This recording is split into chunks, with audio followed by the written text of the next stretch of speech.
Hi. Sorry I got sick. But had a good sleep for 2 days. uh,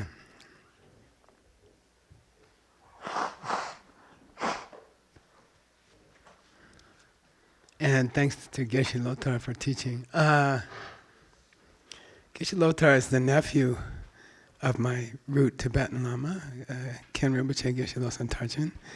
And he grew up with Rinpoche from the time he was a child. And so they're kind of similar, like very tough. And he has served as the Giku of Serme Monastery, which is part of one of the 3 largest monasteries in the world. And that's the vice abbot position. And he did a good job. He didn't beat up too many people. That's the debate master. Sometimes they carry things. And he worked, he was the master of Gyalrong House, which is one of the 12 colleges of Serme for, I don't know, probably 30 years. And maybe a small table, Brigitte. Small table? Small table would be good.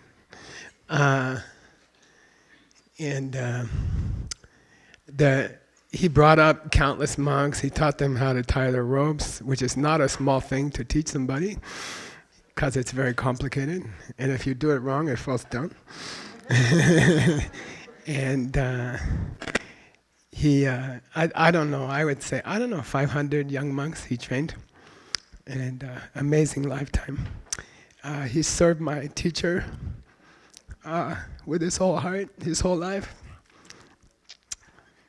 I'll show you how much love he had for my teacher. Geshe had a green card, American green card. And he came to stay with us for, 5, 6 years. And then Rinpoche said, they need you back at the monastery. And then he asked me, am I going to lose my green card? I said, yeah. He said, okay. So I think he's the first person in the world to give back his green card. And he just went home, and he went to train more monks. And so he's been there since then. And without him, I cannot do the Geshe course. Because there's a lot of rules that we don't know. Countless rules in the monastery that we don't know about from foreigner. And even on the day of the Geshe exam, he's tying all these things. I'm chabluk kiandwa. He's tying things on me like I'm getting married.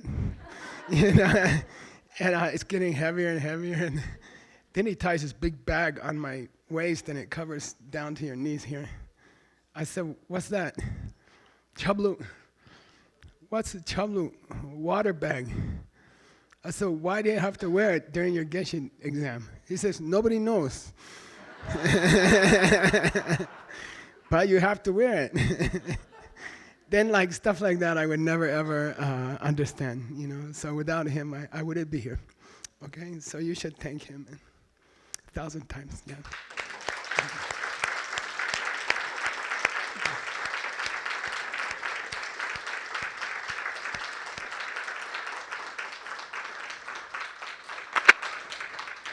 He also built many places for the monks. Many, what do you call it, dormitories. Yeah, difficult job. And his assistant, Ngong Yenten, is a very good candidate for Geshe soon. And we hope he has good luck and show Sarah J we are better monks than Sarah J. Okay, just kidding. And I heard he's going to teach us some chanting in the next few days. So that would be nice. Okay? And I heard he's going to give a talk in Sedona. So he agreed, and Geshe has agreed to give a talk there. Sedona Laya. That's a Tori Lapralaya. Lecture Yang Kya Nishagre. Free Reda, free. Danlang. It's okay. All right, we're doing class 7. I'd like to thank John Brady for teaching class 6 last night. And it's very nice to have backup. And class 7 is about the second of the 3 principal paths, which is what? Yeah, the wish for enlightenment, capital W, okay? So that class, I think it has 2 or 3 classes. And they're going to talk about why do you want to reach bodhicitta? What's so cool about bodhicitta? So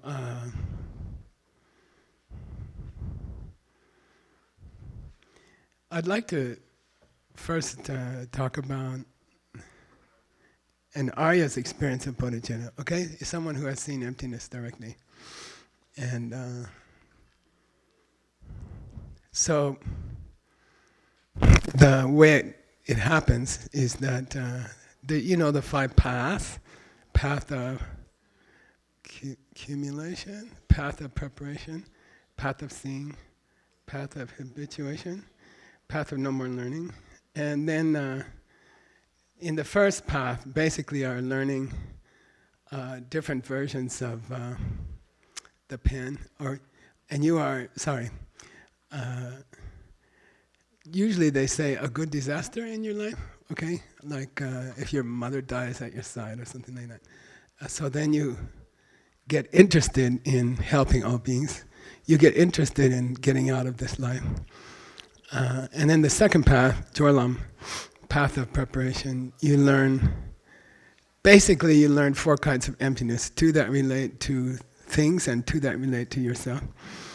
And if you reach the third one, which is where it starts to relate to yourself, where the pen starts to relate to yourself, then we talked about it. You reach Gokpa for what? You reach a cessation for lower realms. You can't be born in the lower realms. So that's a very doable goal that an ACI teacher should try to bring their student to.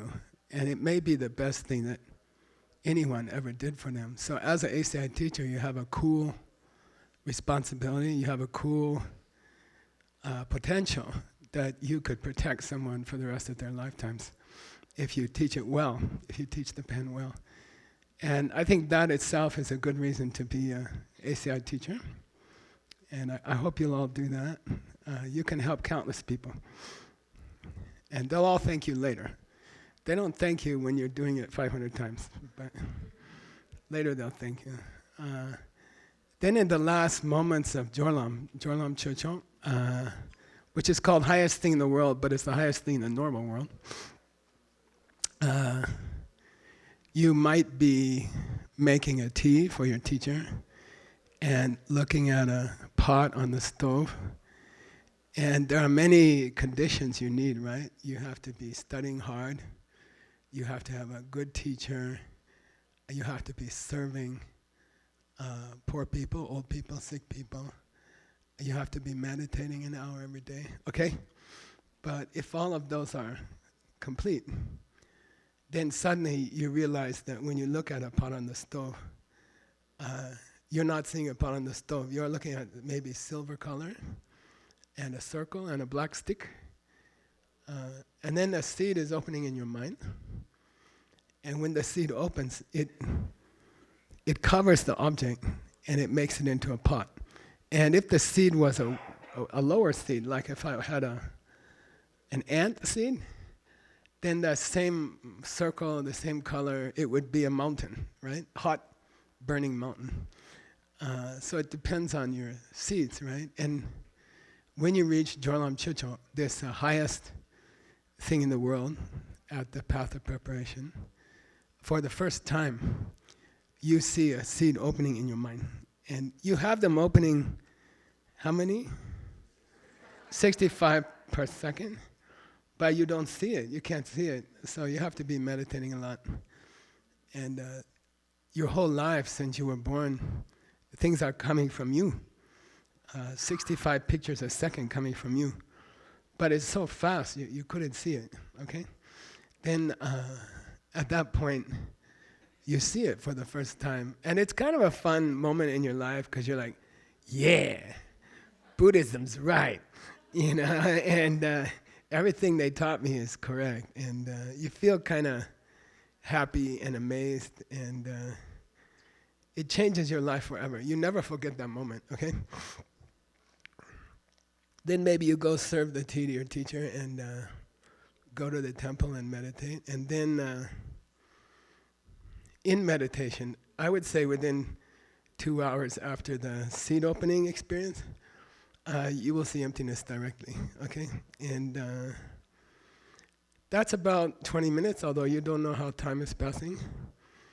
And you have communion with emptiness. And it's higher reality that's all around us, but you never saw it before. And can you think I did it? No, because that's not emptiness, okay? So only you can see emptiness at that moment. You cannot think to yourself, oh, I did it, you know. Chula chu shakpa. Water poured into water, okay? And then it's a very, very heavy karma, very expensive karma to stay there. Like having a girlfriend is heavy karma. Difficult to keep them. But this is much more, okay? And it will burn out very fast, okay? What's that thing you said, Stanley? Shavings, wood shavings from the Abhidharma. Yeah, it burns hot and it burns fast and it finishes. And then you come down. And then you start to have a bunch of very cool experiences, very, very cool experiences. Later, they were grouped together into the 4 aria truths. We're not going to call them noble truths, because that's a bad translation of aria. Aria means higher, okay, higher truths. So you will have this bunch of cool experiences. It takes about, it's called Je Tsongkapa, which means after the direct experience. And it takes about maybe an hour, maybe a little bit less, and you have all these amazing experiences. Like, I guess the first one is you say, I did it. I saw emptiness directly. And that emptiness, which you perceive, is also confirmation of the Buddha, okay? So that's the core of the Buddha. And so you can say after that I met the Buddha. So we're all Buddhist, but we never met a Buddha, right? The Buddha, historical Buddha. Or many people are Christian, but if you ask them, did Jesus exist? We have to say, I'm not sure. I think so. There's a lot of books about it. And there's a tradition. But to meet Jesus face to face or to meet Buddha face to face, then that's different, right? And you get this intense, more happy feeling that you confirmed Buddhism. I told you guys that my boss in my diamond company, so I had a deal with him that I would give all my money to the monastery, like 90%. And every 6 months I would go to his office and give him the number, and he would donate 6 months' salary to Sarah May to feed people and give them houses. And I did that for 19 years. And so the first time we did it, he said, you know what, I'll throw in an extra $10,000, you know. I'm like, whoa, that's so cool. I mean, later I learned I made him hundreds of millions of dollars. But still, it was pretty cool. And so, I was, thank you very much. And then Rinpoche, our teacher, he would know what day I'm going to ask for the money. He'd say, good luck, good luck. I hope he gives you more, And then when I came home, he'd be waiting in the kitchen. He'd say, how much extra? I'd say, 10,000. Ah, great. And so I remember during the Geshe degree, you're supposed to make a big gift to the monastery. So I was going to give a debate ground, a new debate ground, which is at the time was $50,000, maybe about 200,000 now, something. And so I told my 2 bosses, he and his wife, this is a special one. I have to give a lot of money this time. And I saw they have this secret language with their hands when they're doing deals. they were touching fingers, and but I saw it, I'm like, yeah. And the wife's going, the boss is going, and they had a hand fight for a while, and then he said, you know what, we'll give you 50,000. We'll donate 50,000 extra, Then I said, I really appreciate it, but can I ask you a question? And he said, what? I said, you're from Israel. You are Jewish. Everybody 100% in Israel are Jewish, right, Ronit? 99. Okay, 94. And you're all Jewish there, and you're strong Jewish people, Why you give money for the Buddhist monastery? Why you want to give me extra money? Then he looked at me and he said, you never know who's right. Could be any religion is right. So the safest thing is to give money to each one. Why am I talking about that? Yeah, you confirm you're on the right team. Okay, you're like, hey, yeah, I hit it.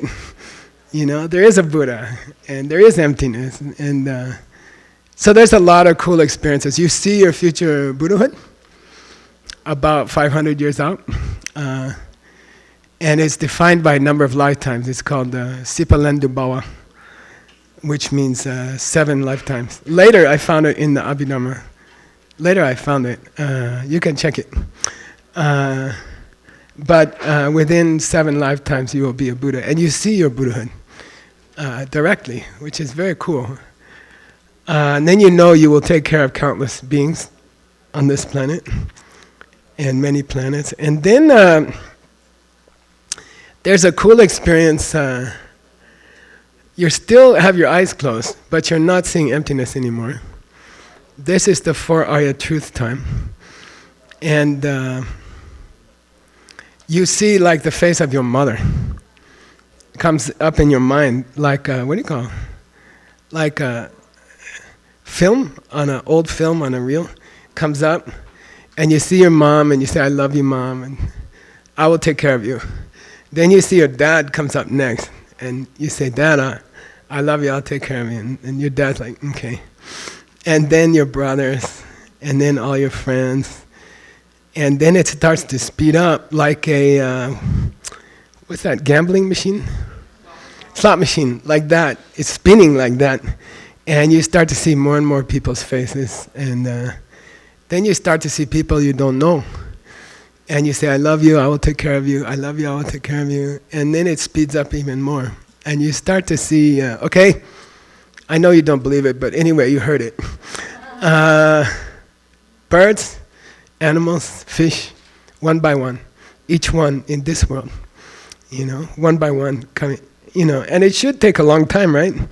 I think there's 100 billion animals on this earth. But because of emptiness, time gets faster. So you can sit with someone for a few seconds and say, I love you and I'll take care of you. And you do all the living creatures on this planet, even amoebas.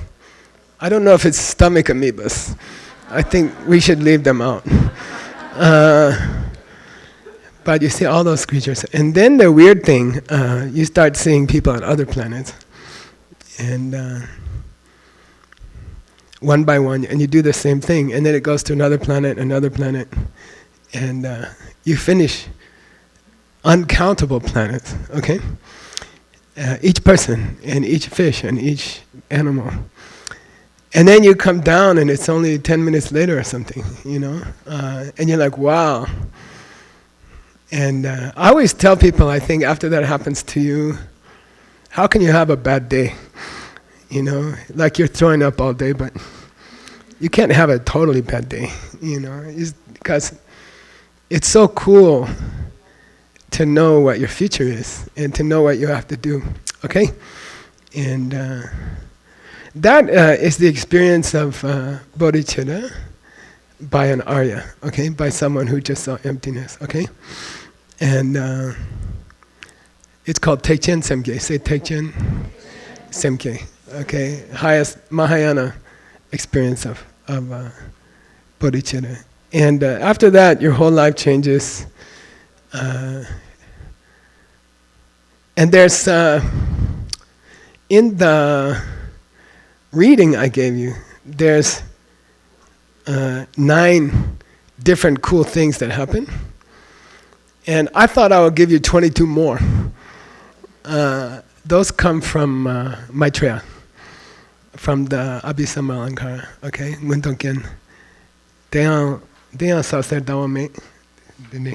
from the first chapter. So, you know, I don't know how long I can teach tonight. Let's see. But I'm going to try to do those 9, which are official on your homework, and 22, which are unofficial on your homework, okay? And if we don't finish the 22 tonight, we'll do it tomorrow, okay? All right, so now I'm going to go through the homework, which is not very long. Say Changchu Kisem. Yeah, Changchu means Buddha, Buddhahood, Changchu. Anybody want to give me the parts for $50? I'd make bets with them, money. Seiji, Chang. I make, kaisa. Dharma shagyo. Len yapachi gyanangam arikomanga chitamtegins. Didn't they love your name? Kira mato. Seiji. Did you raise your hand or are you just scratching? Okay. Come on, what's Changchu? Wait, not you either. Ayah. You gotta know the word for Buddha, okay? Say Changchu. Chang means clean away all your bad deeds, all your bad obstacles, all your obstacles to Buddhahood. Chub means understand everything. Chub means understand everything. Changchu means Buddha, okay? Changchu Gesem means, I just say $50, by the way. Yeah, mind of enlightenment. So, as you know, I don't like some of the translations that you see. One is enlightened mind. The reason I don't like it is to me, enlightened mind means you're already enlightened. But that's not what it means. And I don't want to say Buddha mind or something like that. It doesn't even mean the seed for that. It doesn't mean that. So I think it's a wrong translation. I think if the person studied well, they wouldn't translate it that way. So it's a wish for enlightenment, okay? Word, you can do the definition. No, is not in the definition.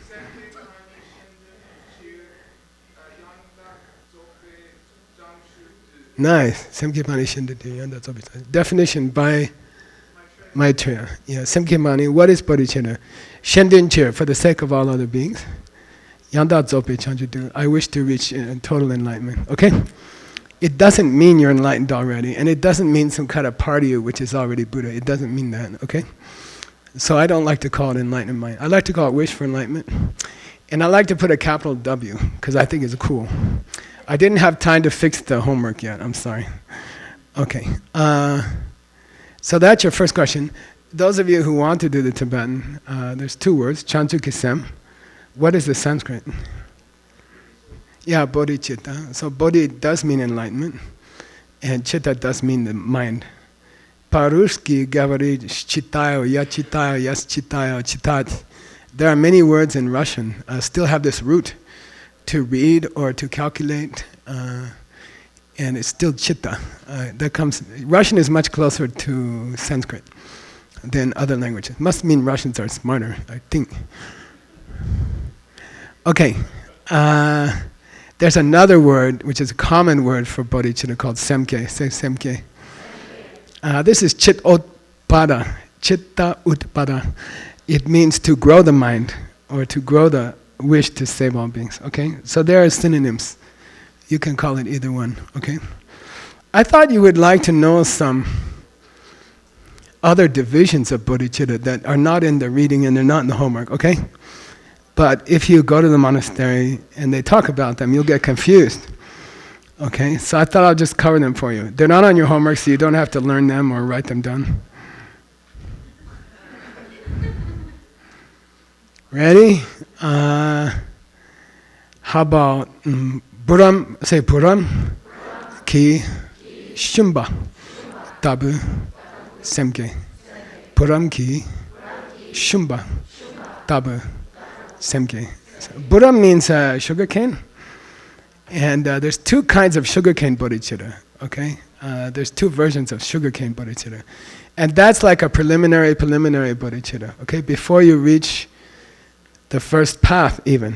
Okay, one is called bodhicitta similar to the skin of the sugarcane, the outside part. And then Buramki Shingtabu Semke means like the Buramki Rotabu, like the sweet taste inside. And you see kids in India, you know, there's people grind up sugarcane on a little like cart, and they have these glasses that they haven't washed for like 20 years, and people come and take a drink, and you get diarrhea about 5 minutes later. But it tastes good. So one is called sweet like the skin of the sugarcane, and one is called sweet like the inside of the sugarcane. Okay, and the first one is when you go to a class and the teacher teaches you about bodhicitta. Okay, Tujungi, shut up. You just heard about it, like you're still thinking about it. Okay, so in the class, you get bodhicitta, but it's not real bodhicitta, it's just what we call sugarcane bodhicitta. Two kinds, okay? When you just heard about it for the first few times, we call it skin, okay? We call hearing wisdom, right? Just in the class, you heard about it. And you start to think about it, okay? Then when you go home and you think about it, and then you meditate on it, that's called sam chung and kom chungi sherab. So you, by thinking about it by yourself at home or in your car, okay, and then meditating on it, you get which one? Yeah, you get the taste, the real taste. You still don't have bodhicitta, but it's called inside sugarcane bodhicitta. Okay, so that's a kind of bodhicitta you might see in the scriptures, but you don't know what it is. Okay, that's a little bit different. Okay, then there's Dendam Semke, say Dendam Semke. Ultimate bodhicitta, okay? And that's very confusing. That means what? The direct perception emptiness, okay? It has nothing to do with love or anything like that. Lower arhats can have it, lower aryas can have it. It doesn't mean love like that. It means the direct perception emptiness, okay? So ultimate bodhicitta means the direct perception of emptiness. Yeah. Then, if you're a Buddha, are you still a bodhisattva? By the way, when you get bodhicitta, you're a bodhisattva, real bodhicitta. Then you're a bodhisattva. When you have that experience, for example, about all the beings in the universe, then you're a real bodhisattva. Okay. Can you still be a bodhisattva and be a Buddha? Yeah, you don't give up your bodhisattva license. When you get to your Buddha license, you get to keep both cards. Okay, now you're a bodhisattva who's a Buddha. Okay, like that. And there's a debate, and I'm not sure where I stand on it. Maitreya's text, Abhisammankara, says that to enter the first path on the Mahayana track, you have to have Semke Chimma Mayimba, say Chimma Mayimba, the real one. So they say when you reach the first path, the personal disaster path, on Mahayana track, you are bodhisattva. Okay, I'm not sure about it. I learned all my Tibetan from Geshe. He talked to me for many years. He's so nice, he just talked to you. Whatever you say, he pretends to understand it. And we had this relationship for many years. Or he would correct me. And that's why I can talk. It wasn't Khen Rinpoche because he won't talk to me. So, but Geshe Lota always talked to me. And so when I need to know a word, I will ask him, what does chima mean? And then I remember we were driving somewhere and we stopped at Howard Johnson. And have a Tibetan tea, and they serve him fake. What do you call it? Fake cream. They call it cream dream or something like that. It's a cream nightmare, actually. It's a fake milk. It's mostly chalk and water, and they'll give it to you in the cheaper restaurants if you ask for milk. So he said, now I'll teach you a new word about bodhicitta. I'm like, what? He said, this fake milk is chuma. This is what chuma means. This is fake. And he says, if you want to know how it relates to bodhicitta, you get me some real milk right now. Then I'm like, okay. And I hassled the waitress, and she bought some real milk. And okay, he said, this is chuma mayimba. This is non-fake milk, unfake milk. This is real milk. Okay, so semge chuma mayimba means the real thing, not like sugarcane. Not like sugarcane, okay? You get it for real. But it's not clear to me from the lower middle way school if you have that experience with countless beings. I don't think so. Bodhisattva aria, I don't know what you want to call it, the slot machine experience, okay, comes after the direct perception emptiness, okay? So now you have like 6 kinds of bodhicitta already, okay? Like the skin of the sugarcane, like the inside of the sugarcane, ultimate bodhicitta, normal bodhicitta, arya bodhicitta, and then you have, what's one more? Chuma mayimba, the real thing. When you switch from sugarcane to the real one, okay? It's not on your homework. It's just if you want to teach a deeper class, okay? All right. So the second question in your homework, when do you become a bodhisattva? When you reach that experience that you want to save all living beings, then you're a bodhisattva. So the state of mind makes you a bodhisattva, okay? Tibetan is Changchu Simba, okay? What does sattva mean? Warrior, okay? Sattva means warrior.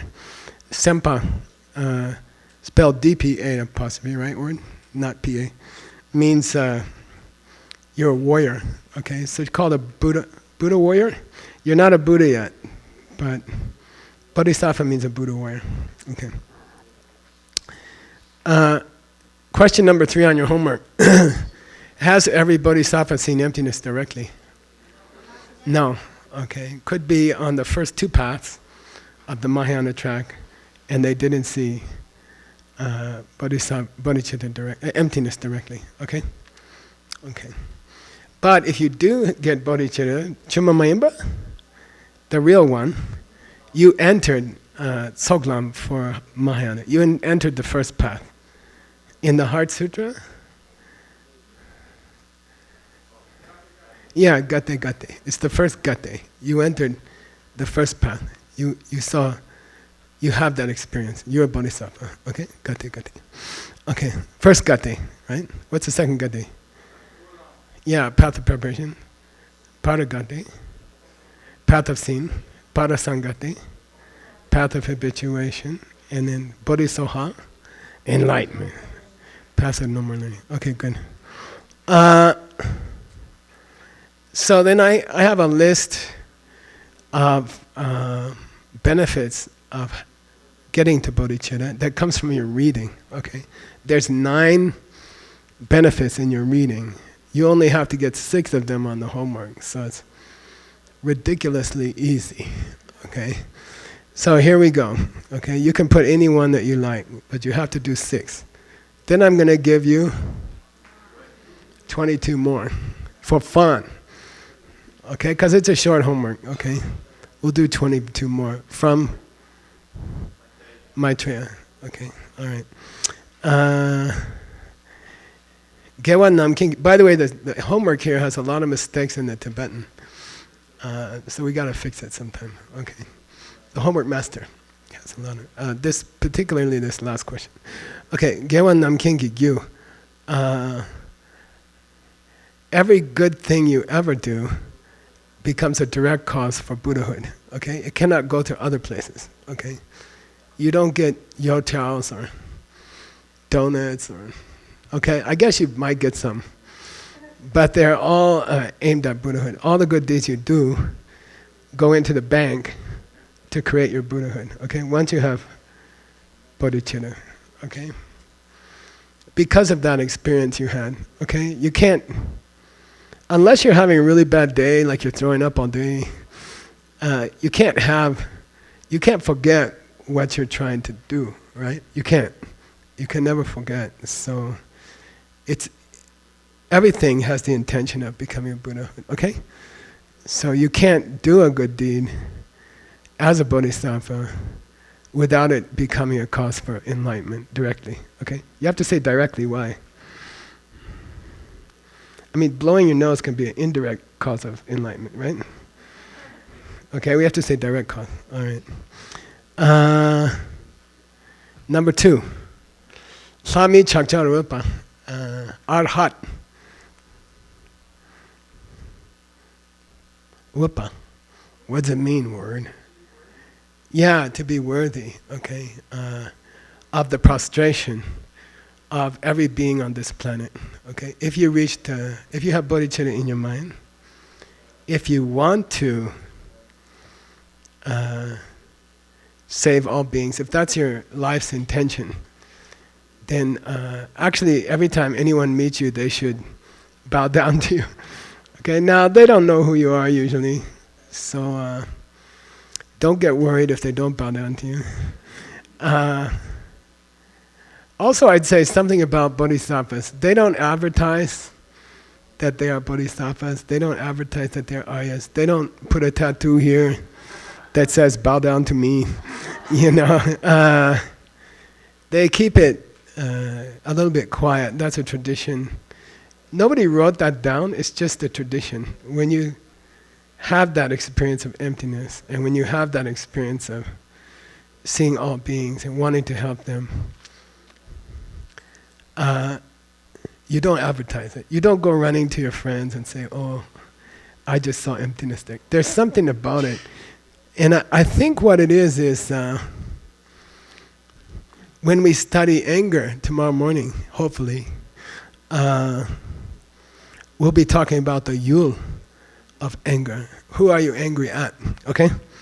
And that determines what's the karma of the anger. So if you're angry at a bodhisattva, or you're angry at an arya, the karma is extraordinary. You know, like you could die from that. You see what I mean? So, I think bodhisattvas and aryas, they don't advertise much, because they don't want people to know who they are, so they make heavier karma. You see what I mean? So it's kind of an unspoken tradition for aryas and bodhisattvas. They don't advertise it, because those people are not going to believe them anyway. And then they will do some bad thing, and they will have terrible, very, very serious results, okay? From doing small bad things to the arya or the bodhisattva. So I think that's why the tradition of not talking much about it, okay? Anyway, there's no way another person who can confirm that you are arya or bodhisattva, right? They can't read your mind. If they can read your mind, they know. But you could tell them you're a bodhisattva, but they can't confirm it, right? So in Buddhism, especially in the second school, logic school, we don't ask people to make a jump of faith that they cannot figure out with their mind. It's against Buddhist policy.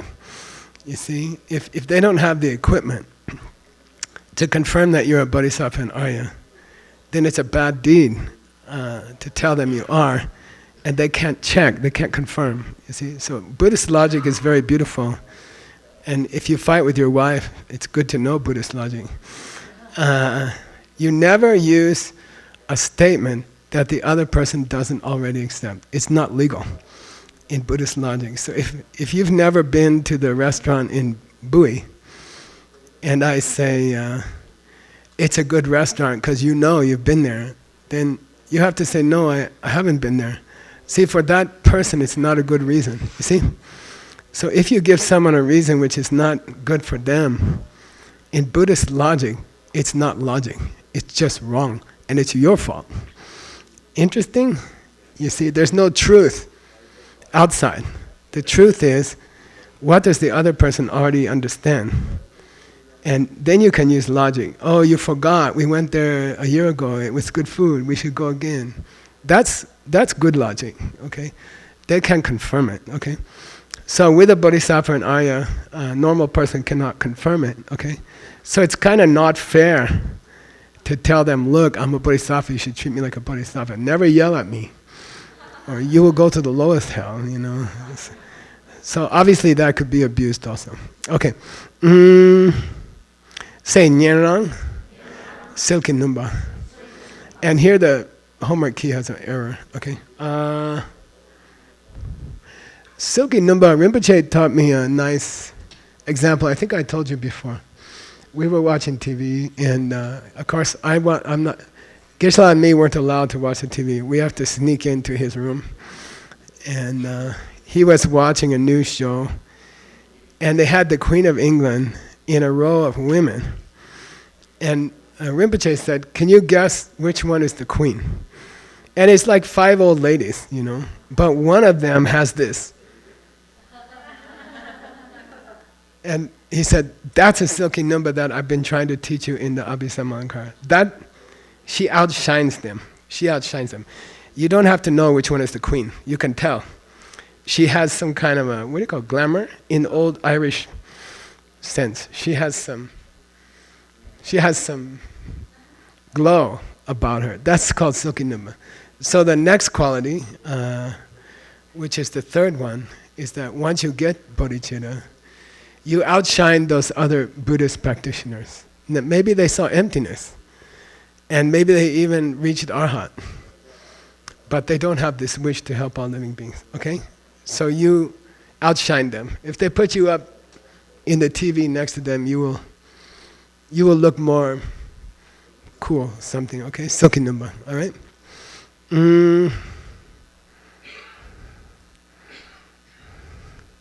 The next homework answer has 2 mistakes in the Tibetan, in one line. So we gotta fix that. Okay.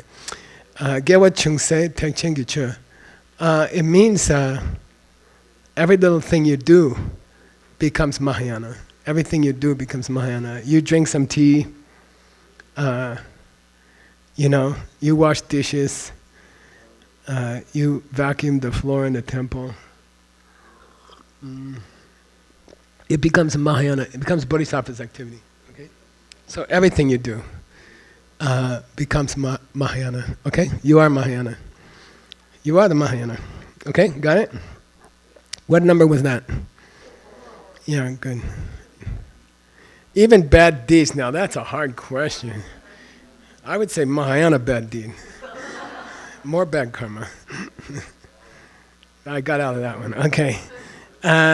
Next homework answer is mistaken. Say everything you do becomes an activity of bodhisattva. Okay, and it's similar to the last one, but these aren't very. They're not clearly very different from each other. Okay, everything you do becomes the bodhisattva's way of life. Okay, the last one was everything you do becomes Mahayana, but it's the same thing really. Okay. But it's kind of cool. Yeah, here he says, Stanley, he says, the good deeds you do become the activity of bodhisattva. Oh, and the last one said good deeds too. Okay, Gewa. All right, that's number 5. These are coming from Pabongka Rinpoche's commentary, okay? And you can read it in the reading number 7, okay? Sangye Namki Sesu Gong, the Tibetan is misspelled again in the homework key. I like this one. This is Gyaltse. So Venerable Gyaltse's name is Gyaltse. It means Gyalwe Se. And it means son or daughter of the victors. Son or daughter of the victors, okay? When I wrote this translation 27 years ago, they didn't say he or she. They just said he in English, in American English. You know, every person who wants to become a bodhisattva, he should do this. And then in the last 27 years, they made it more equal. And they say he or she, or you can say they. So you're going to see that sometimes in the reading, and I'm sorry for it. I just didn't have time to fix them all. Okay? Okay. It means all the Buddhas consider you their son or their daughter. Okay? And that's kind of cool. Dani Sangye Riksuke, Sangi says, Dagyoto, Dani Daki Chini can Rik and Timbe late someday, Kimi Timbe Rik de la, Nyopa Mingyo Data Ja. This is the short bodhisattva vow. You can take bodhisattva vows in 1 minute if the lama knows the verse, okay? Dani Sangye Riksuke, now today I have joined the family of the Buddhas. Sangi says, Dagyoto, now I became a son or daughter of the Buddhas. Dani Daki Chini can, now no matter what, Rik and Timbe late someday, I will act to keep my family happy. This faultless lineage, I will never embarrass my parents. Okay, that's one of the. If you have to take bodhisattva vows in the airport with some lama who's changing planes, you can use that one. Okay, remember our lama used to use it sometimes. It means that I won't mess up. I won't make my parents unhappy. I will keep these bodhisattva vows. Okay? So you become a new family. You join a new family. You're the Buddha family. And they take care of you special. I know they're supposed to be equal to everybody, but they're not. Okay? They take care of you special. Okay? You will meet them frequently. Okay. Number what? 7. Chanchu Semba Nanki. Pundugong. And all the other bodhisattvas in the universe will think of you as their brother or their sister. Okay? So the last one was you got new parents. And this one you got new brothers and sisters. Okay? So all the bodhisattvas introduce you and they say, oh, this is my sister Jenny Wang. This is my bodhisattva sister Jenny Wang. Okay. So Gyaltse is lucky she got this name, nun's name, daughter of the Buddhas, princess of the Buddhas. Sometimes se can mean daughter, sometimes semo, sometimes it can mean princess, but we know which one she is. She's the princess of the Buddhas. Okay. Okay, so that last one was all the bodhisattvas consider you their brother or their sister. Okay. Tekchen la shuk, say Tekchen la shuk. You enter Mahayana. Okay. So becoming a bodhisattva, getting real bodhicitta, chuma mayimba, not fake one, and entering Mahayana are the same. Same moment, in the same moment. Now you can say I'm in the Mahayana. I'm in the greater path. Okay.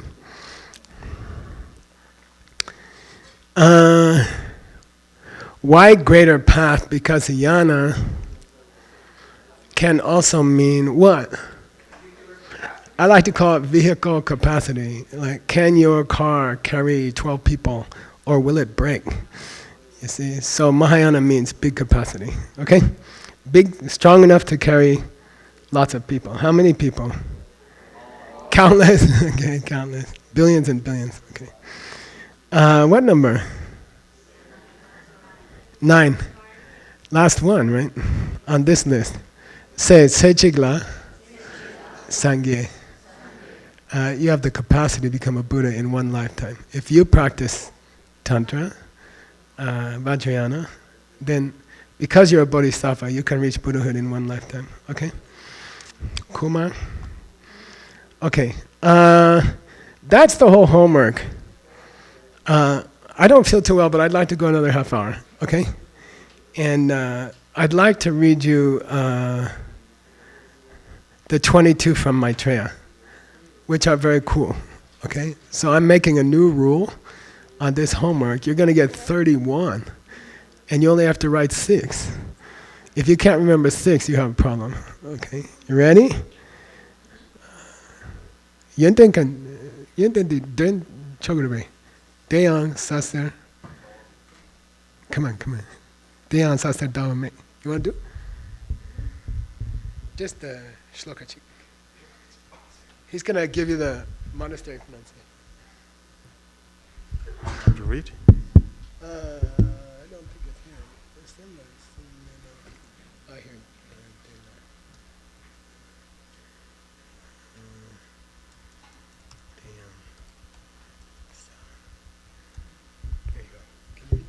Yeah. Deyang sase dawami de darinchen chune tso doje rime shingen dang yishin nubu nimalu gyapo zoda lampoche shomba kyo mechu dani drangi chu namki nambangi shu tsangi so. Thank you. Thank you. These are the 22 kinds. Okay.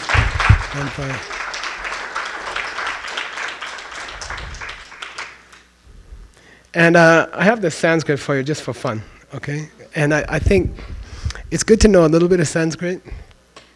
It's a good seed in your mind. They say after you become Buddha, you speak Sanskrit. Okay. So let's put some seeds for the Sanskrit. Okay. Here we go. I have two versions of this. One is by Tsongkapa, and I figured you'd rather have that. It's a little bit longer, but maybe we'll finish tomorrow if we have to. Okay. So the first one, Deyan Sa, say Sa. Sa means the foundation of the earth. Sashi, right in the sushi prayer. Sushi is Sashi. It means the ground, Bhumi. Bhumi in Sanskrit. Okay. Bhu. It can mean Bhu in Sanskrit. Okay. And it means the ground. So if you get to bodhichitta, you get the foundation. I was in, where was I?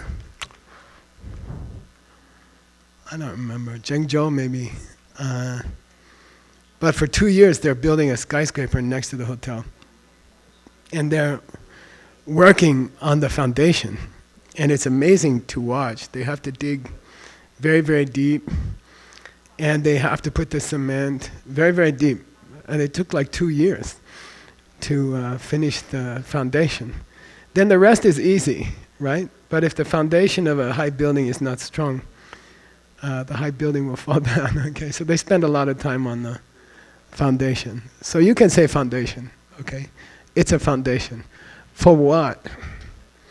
You can build all the other Buddhahood things on it, okay? We call 37 Chanchok Sodun, 37 qualities of a Buddha. You can build them on this great foundation. You can build a 37-story building on this foundation, okay? So you have the correct foundation to go higher, okay? You can start doing Buddha skyscrapers, okay? But if you don't have bodhicitta, you cannot, okay? So these are allow you to go higher and higher, okay? So the first example of the 22 of Maitreya is Bu, Buhu, Bu. And it means foundation, okay? The foundation. And you can build lots of beautiful things on top of it, okay? You can really build a Buddha's body and mind on top of it, okay? All right, second one. Say Hema. Hema means gold in Sanskrit, H-E-M-A, okay? Suvarna is another word, but Hema means gold. Gold is what we call a noble metal. What's it mean? It won't rust. It won't oxidize. If you leave it out in the stream or you leave it out in the rain for 1,000 years, it will still be as bright. We were in Japan. Were you with me? I don't remember. Oh, we got invited to this private jewelry collector. Last month he was in Forbes. You know, right? You sent it to me. Mr. Arigawa in Tokyo. He has like 2,000 ancient pieces of jewelry. You know, he has these crowns of the kings of Europe. They have 2,000 diamonds in them. He has a necklace of Queen Elizabeth. The diamonds are this big. He put it on a reed, and we took a picture. And he just likes the diamond cutter book.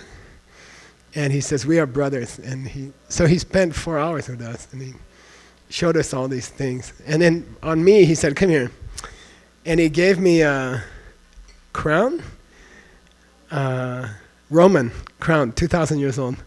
And it has laurel leaves, special leaves, all gold. And very, very thin. They feel like if you touch them, they go like this, you know. And he put it on my head, and I told Scott, take a photo quick. And then it started to fall off, and I didn't know what to do, and I grabbed it, and one of the leaves fell off, and I'm like, I said, how many $1 million do I owe you, And he said, don't worry, I can fix it, But they didn't polish the gold for 2,000 years, because it doesn't rust. Gold doesn't rust, okay? And bodhisattva state of mind, after that first day, it will never change. It won't get rusty or dirty or old, okay? 44 years later, it's still as strong. It doesn't get less, okay? It just gets strong, okay? Like gold, okay? Doesn't ever change. The motivation is still 100% the same, okay? All right, third one. What's the Sanskrit for moon? Chandra, okay? Chandra means moon. Incense comes from that, the C-E-N, or incandescent comes from that, okay? And it means the moon, okay? The shining one. And what it means is, let me see here.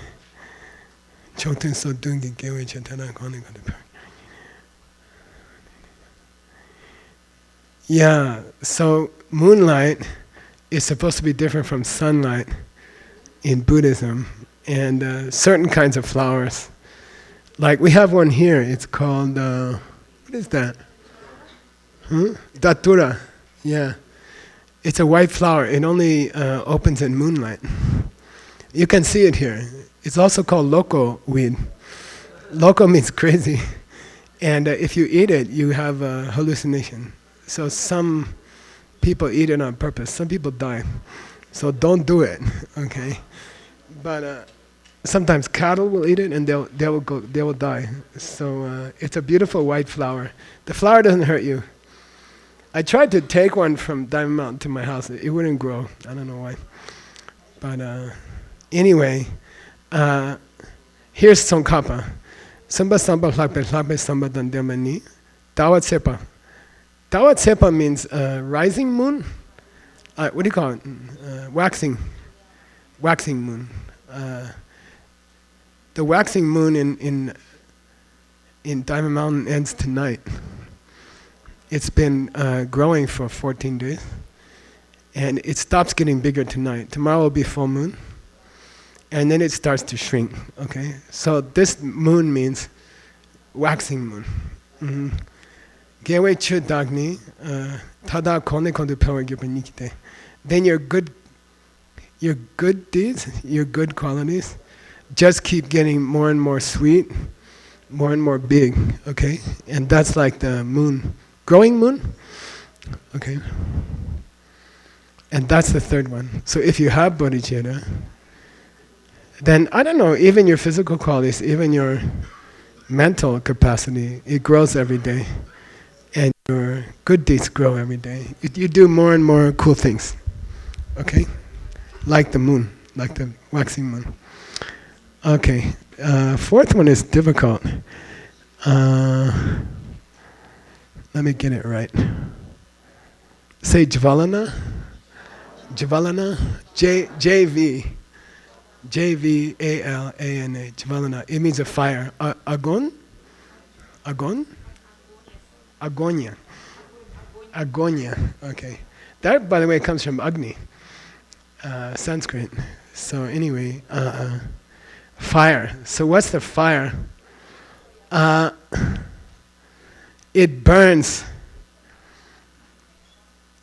the wrong ideas about emptiness, okay? It helps you burn the wrong ideas about emptiness. And, whose school is Abhisamankara? Lower middle way. So they say there's kind of 3 flavors of emptiness, right?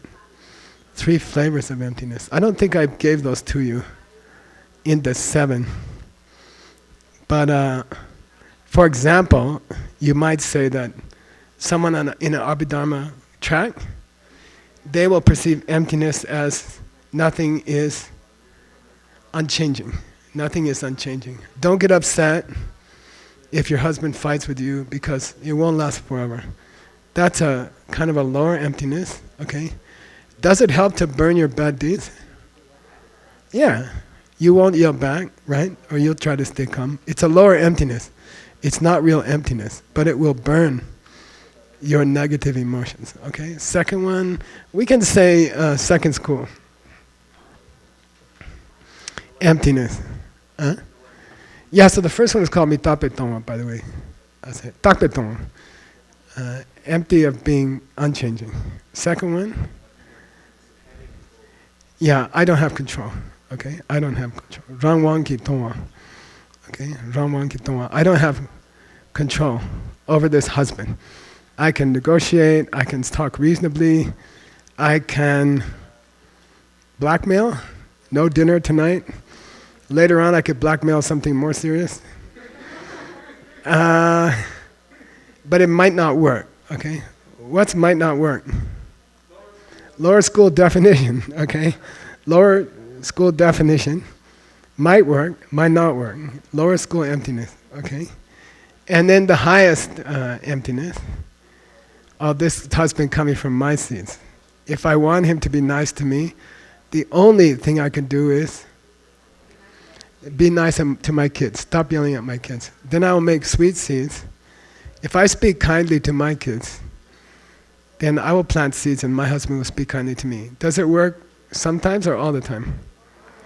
It works all the time. Sometimes it doesn't look like it's working because it takes time for a seed to open, okay? So don't lose faith in it just because it takes time to open, okay? Don't plant a watermelon seed and expect a watermelon the next day. It doesn't happen, okay? All right, so it burns the three kinds of wrong ideas. That things are unchanging, that things are under my control, or that things don't come from my seeds. Okay, got it? That's the fire. If you have bodhicitta, it's easier to understand those things, okay? Much easier. Because everything you do is Mahayana Dharma, then you're making good karma constantly, okay? If a bodhisattva sits in the class, or a non-bodhisattva sits in the class, the bodhisattva will get much more good karma, okay? All right,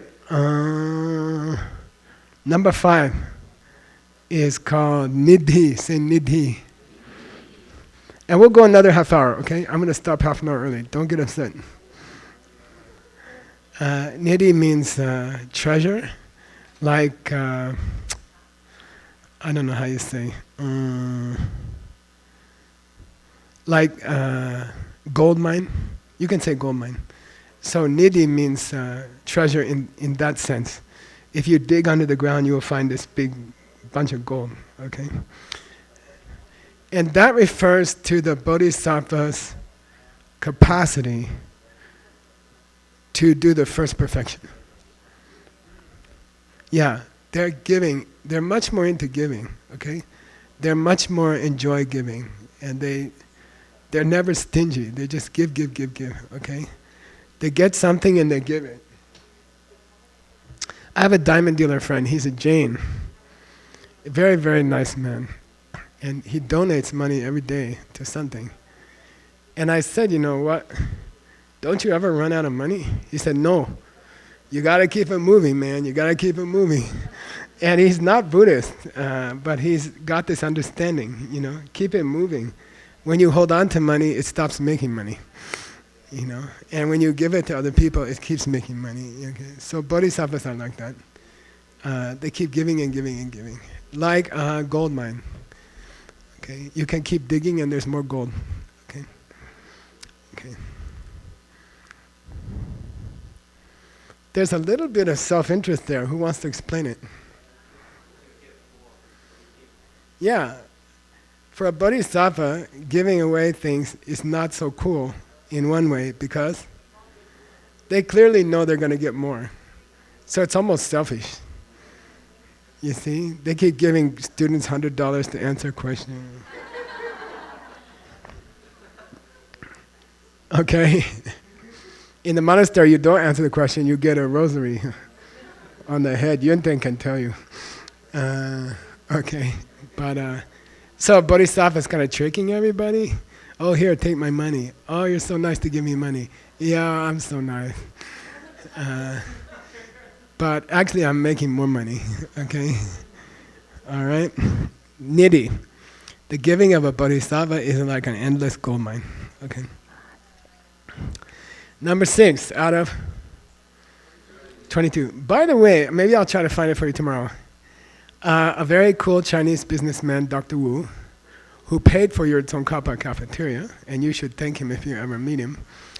And he paid for the roads that are not quite finished yet.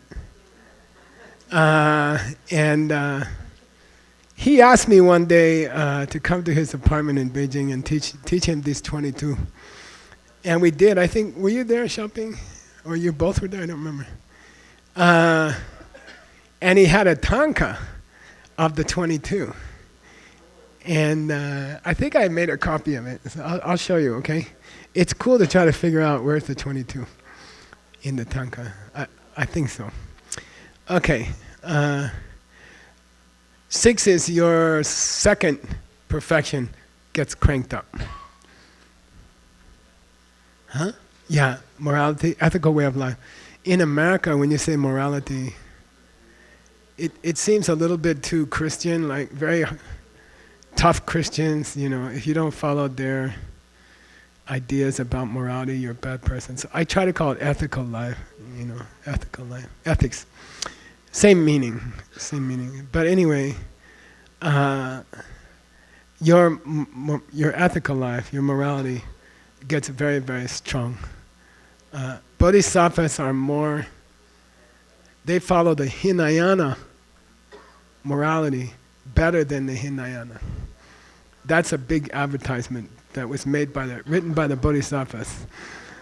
Okay? Like, we don't kill better than those Hinayanas don't kill. And we don't steal better than those Hinayanas don't steal. Because we understand the point of it. We really understand. And we want to become Buddhas as fast as we can. So we don't hurt people. Okay, got it? That's compared to a Ratnakara. You got it, word? Ratnakara. Not exactly.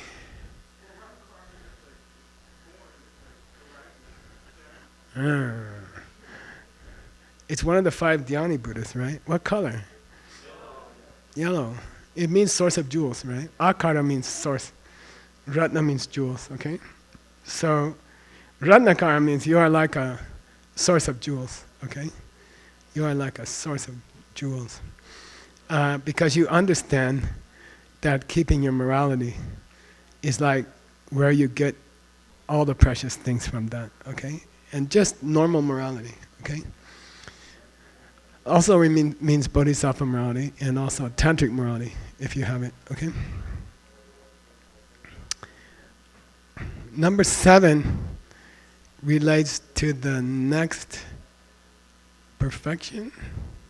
No. Yeah. What's the next perfection? Giving, ethical life, patience, not getting angry, okay? And it's compared to arna. Say arna. Arna means the ocean. It's an old word for the ocean, okay? Sagara is the more common word, but arna is an ancient word, okay? Arna. This is cool because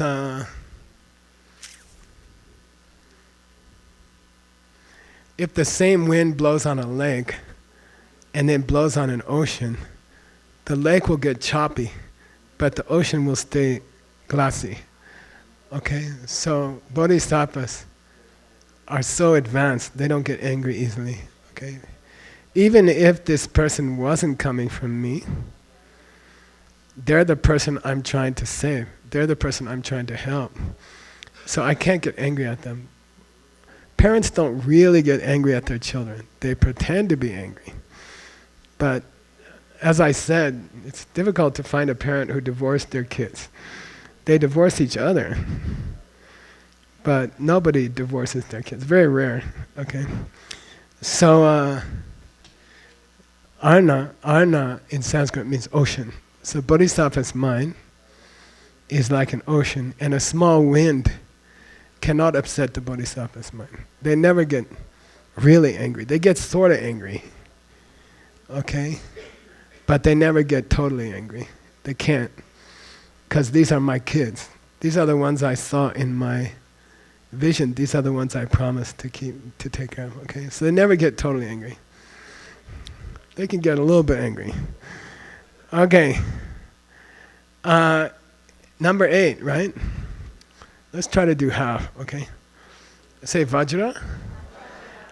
Diamond, right? Vajra is the old word for diamond. I like it because Vaj means power. And what English word comes from it? Vegetable. Okay, so in ancient times, in India, vegetables were considered to have great power, more than meat or things like that. So a person who's a vegetarian is actually stronger. When I became, I'll tell you the story, okay? Maybe Geshe doesn't know it. So one day, I'm the cook for 8 years, which is why people helping me all the time. And I have to make momo. Momo is meat. You cut meat and you put it inside a dough and you cook it. And then, so I have to cook it every day, but I don't like to eat it. I want to be a vegetarian. But everybody in the monastery is eating meat at that time, not now. And so one day I told my teacher, I don't feel so good. I think I have to go to the doctor. And I drove to the doctor in, what's that place called? Farmingdale. It's about half an hour from the monastery, Mongolian monastery. And I sat in the car outside the doctor's office for like 45 minutes. Then I drove home. And I told my lama, the doctor told me it's very serious and I have to stop eating meat, And Tibetans really respect doctors. So my lama was like, oh, okay, you don't have to eat meat, You still have to cook it, but you don't have to eat it. And then, my family, my friends, they found out I wasn't eating meat and they said, oh, you're going to get sick. You will, what? You won't have enough protein, stuff like that. You will get sick.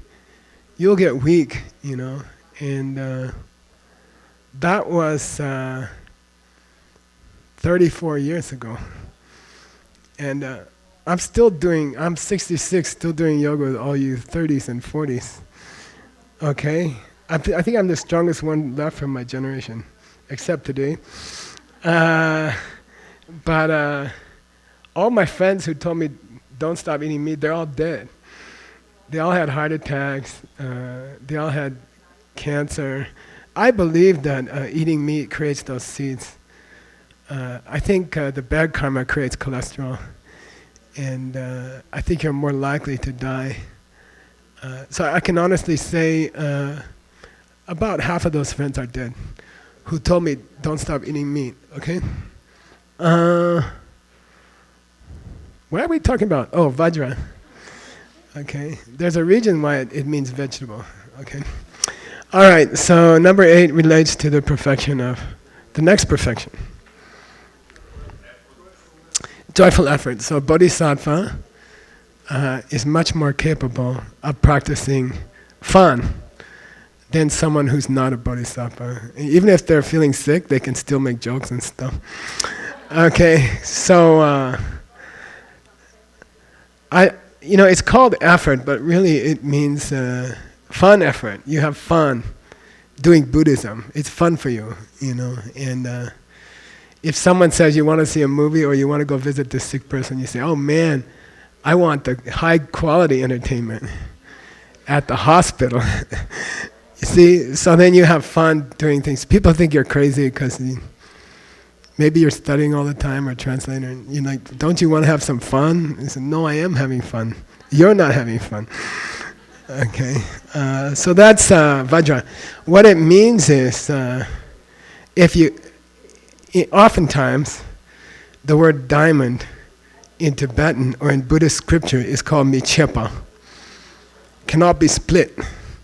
The thing which cannot be split. So it means as long as you have bodhisattva mind, you can't be split from working hard for other people. You will never give up taking care of other people, okay? And so it's called unsplittable, and that's the meaning of Vajra. Okay.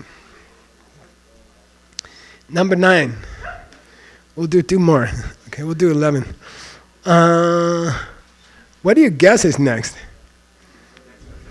Yeah, I was hoping you would give it to me, Stanley. Yeah, meditation. Okay. So the next one is called achala. Achala. Means not. In Sanskrit, at the beginning of a word means means not. Okay. And like amita pa. Amita pa. Means not. Mita means measure. Pa means light. Amitabha, not Amitabha. Okay, Amitabha. Okay, so achala means not chala, and chala means to move. To move. Okay, the word accelerator comes from that. Alacrity comes from that, I think. Car comes from that. Chariot comes from that. It means moving vehicle. Okay. So what's achala is a mountain. Never moves. You can't just move a mountain if you don't like where it is. Difficult to move a mountain. So a bodhisattva's meditation is very, very high. Much, much higher. Okay? If in the back of your mind you had we're going to call it the slot machine experience. It's kind of cool, right?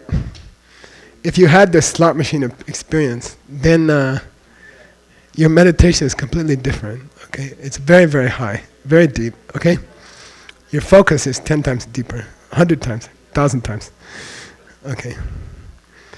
Mikyepa, nothing can move it. Akshobhya, cannot be moved. Okay. All right, 2 more. You already said that, Geshe.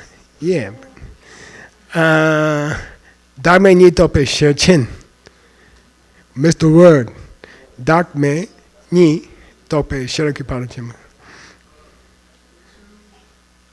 Dharma. Yeah. No self-nature. Okay. It means nothing has any nature of its own. Fire is not hot by nature. Okay. If you have the karma, fire is hot. If you don't have the karma, fire is cold. Okay. Your husband doesn't have any nature of being mean to you. It's coming from you. Okay? Got it?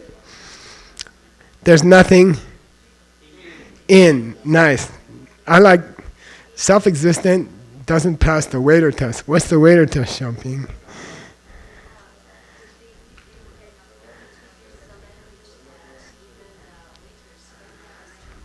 Yeah.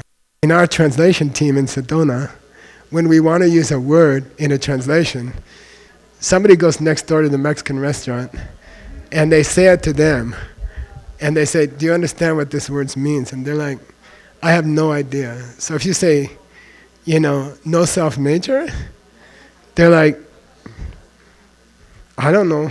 I don't know what you're talking about. The waiter will say, I don't know what you're talking about. If you say, is there chili in the enchiladas? They will say, oh, I know what you mean. Is chili inside the enchilada? What's a Buddhist answer? No, it never was. So I like to sell it as a better word for self-existence. Okay, heat is not in fire. Okay. So the 10th metaphor, right? The 10th image for bodhicitta is say Oshadhi. Oshadhi. I think there's like 2 Sanskrit words that start with O. This is one of them. Oshadhi. Oshadhi means, in fact, that datura flower that grows here. The Native Americans used to eat it for religion, for a religious purpose. Then they will get some visions, or like ayahuasca, something like that. So the name for that is Oshadhi. Oshadhi. In Tibetan, it's called Men Chembo. Men means herb, okay? But here it means like a psychotropic herb, something like that. Okay, Oshadhi. It's in the Yoga Sutra. One of the reasons for unusual experiences that are false, okay? Anyway, Sheje Jipa Nerapta Shivachepa. Here it means medicine, okay? Herb, which gives you which is medicine. So in the old days, almost all medicines were taken from plants. So this means medicine plant, okay? what if you understand the two kinds of no self nature. Okay, what's the two kinds? Yeah, people and things. People and things. Okay. Cool. All right, last one. Then we'll give you an early evening. Yay! This is all extra anyway. Okay, Chuchipa, say mitra. What's mitra? Friend. Okay. In Tibetan, Shenyan. Then if it's a good friend, Dharma friend, yeah, Gewe Shenyan, which is short name is Geshe. In Sanskrit, it's Kalyana Mitra. Okay, Kalyana Mitra. Okay.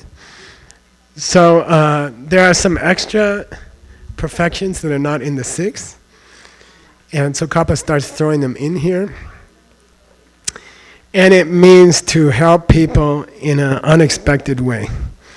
To help people, we call it tap kepa, right? Upaya, skillful means. Okay, I don't know. I heard Khen Rinpoche, this is a story about Geshe Lothar. When he was young, he liked to eat a lot of momos. So, not now. Khen Rinpoche will tell him to make a lot of momos, and they will eat a lot of momos. And then, this is a story I heard, okay? Then Khen Rinpoche gave him a Tibetan broom. Tibetan broom is about this long. And when you use it, you have to bend over. You understand? He gave him like 10 extra momos. And then he said, sweep the floor. And he's like,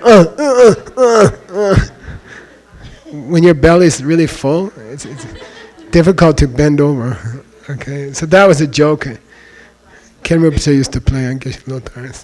It's called the Momo and the Broom. Why am I talking about that? That's a Tap Kepa. What's Tap Kepa? Yeah, skillful means, but what's it mean? Next time he won't eat so many. He will hide them and eat them later. Okay. So that's a teacher can help you unexpectedly, sometimes by hurting you a little bit. Okay, and that's called Tap Kepa. So that's the mitra. Okay, if the lama really loves you, they will show you tough love. And Khen Rinpoche rarely, he gave us both bad names. I'm not going to tell you Geshe-la's bad name. But all day long he calls us bad things, And we each have several bad names. And but it means he really loves us, you see. And for me, and you're going to be an ACI teacher, the purpose of this course is to become an ACI teacher. Or Norbert's becoming a parent, just had a baby. And sometimes you have to be tough on the kids, Sometimes you have to be tough on the kids.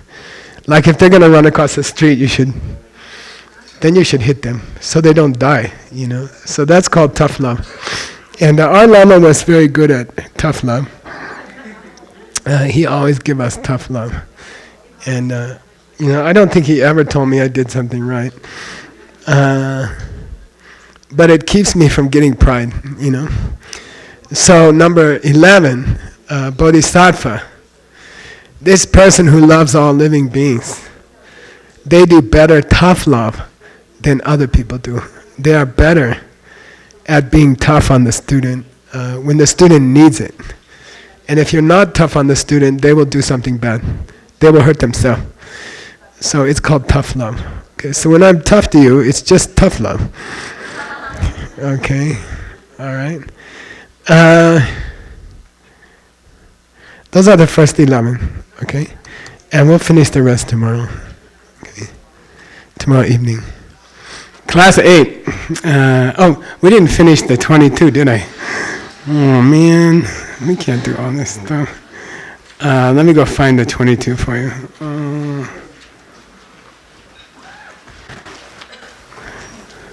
Yeah, let's finish the 22. Let's just do everything. That's Geshe Michael's system.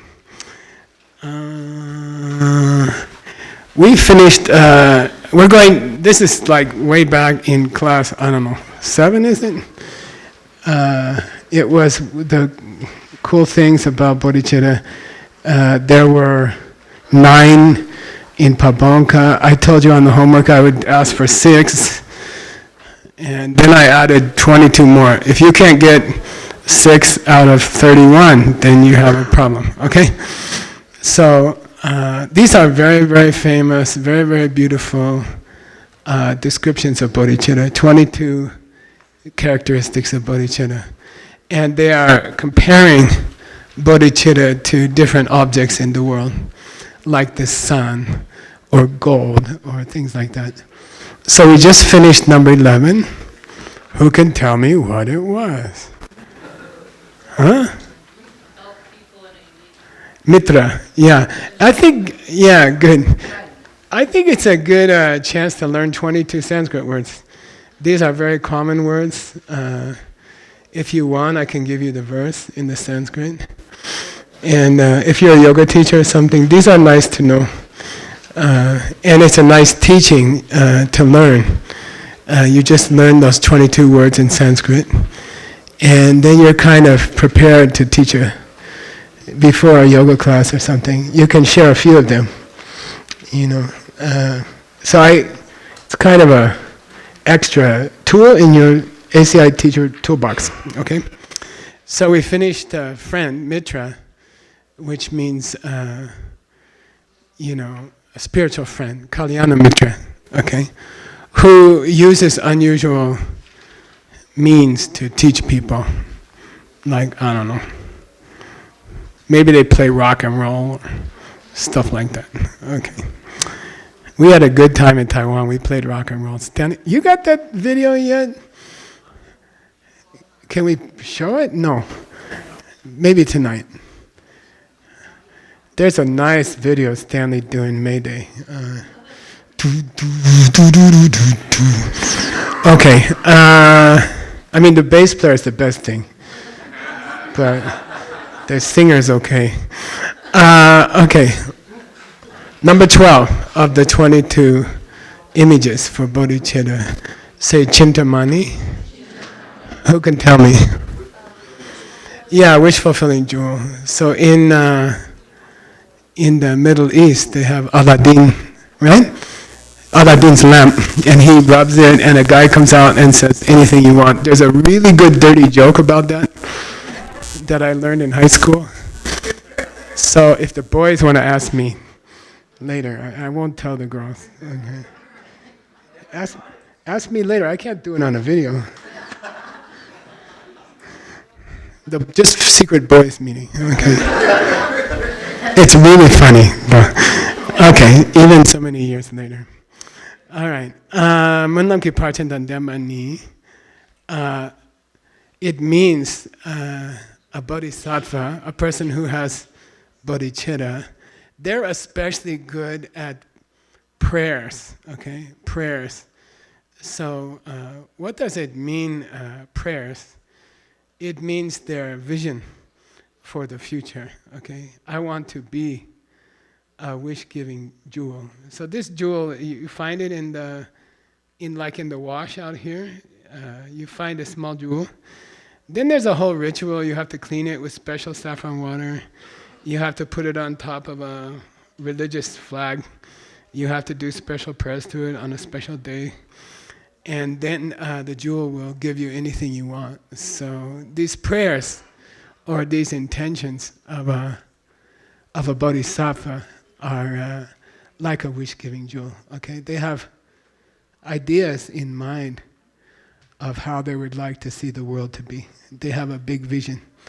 They want to be a wishing jewel for people. When people meet me, they should get whatever they want. Okay, I should be the person who gives people anything they want. Okay, and that's a wonderful feeling. If you're a bodhisattva, if you know emptiness, for example, if you could teach the pen correctly, then you could protect these people after they die. They don't believe Buddhism, they don't believe karma, they don't believe future life. But they are going to come to this day when they die. By the way, the person who was dying did die yesterday, and in the hospital. And I went and taught them the pen a couple weeks ago. So then you're like a wishing jewel. You have something to give them, right? Even they didn't expect it. Okay, even they didn't expect it. You can give them something precious for their life. And that's probably the best thing you'll ever do in your life. Okay, you can give people money or love or attention or classes, but if you can protect them in the moment of their death, if you can be a wishing jewel in that moment, then that's a valuable thing. Okay, that's probably the best thing you ever did. Just a pen. Okay. Number 13 is called arka. Arka. And this is an ancient word for sun. Okay. This is an ancient word for sun. What's the usual word? I don't remember. Surya. Yeah. Arka is the old word. Okay. And this is called the perfection of power, which is like the sun. And it means a bodhisattva, a person who has bodhicitta. When you really develop this wish, and even as a sugarcane bodhicitta, okay? Tell me what's a sugarcane bodhicitta? Yeah, you just came to the class and the teacher taught it to you.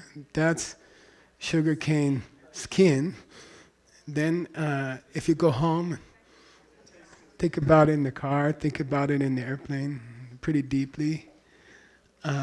Before you feel it 100%, you can still help people a lot. The power of that wish changes you, and you become like the sun. So when you're in a room with other people, they are like the crops, and you are like the sunlight. So one sun shines over this earth, and it causes rice to grow, it causes trees to grow, it causes cactuses to grow, it burns bald people's heads, right, JB?